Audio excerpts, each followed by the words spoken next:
Mutton சுக்கா டேஸ்ட்டில் soya சுக்கா செய்யலாமா? இப்போ 100 கிராம் சோயாவை நல்லா சுடுதண்ணியில் 5 நிமிஷம் கொதிக்க வச்சு இந்த மாதிரி பிழிஞ்சு தனியாக எடுத்து வச்சுக்கலாம். இந்த மசாலாவை நீங்கள் ஸ்க்ரீன்ஷாட் எடுத்துக்கோங்க. மேலே ஸ்க்ரீன்லேயும் இருக்குது, பார்த்து தெரிஞ்சுக்கோங்க.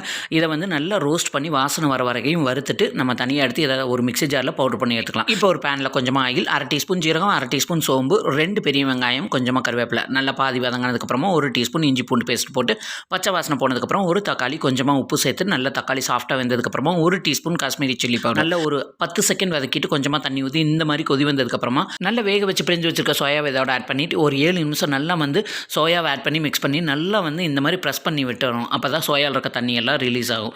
அதுக்கப்புறமா நம்ம வறுத்து பொடி பண்ணி வச்சுருக்கிற இந்த பொடியும் சேர்த்துட்டு கொஞ்சமாக 2 டேபிள் ஸ்பூன் அளவுக்கு தேங்காய் எண்ணெய் கடைசியாக ஆட் பண்ணி நல்லா மிக்ஸ் பண்ணி சிம்மிலேயே ஒரு 5 to 7 நிமிஷம் இருக்கட்டும். கடைசியாக கருவேப்பிலை ஆட் பண்ணிவிட்டு ஸ்டவ் ஆஃப் பண்ணிடுங்க. சூப்பரான சோயா சுக்கா ரெடி ஆயிடுச்சு. இது சப்பாத்தி, பரோட்டா, தயிர் சாதம், சாம்பார் சாதத்தோட ஒரு சூப்பர் காம்பினேஷன். வீடியோ பிடிச்சிருந்தா லைக் பண்ணி சப்ஸ்கிரைப் பண்ணிடுங்க.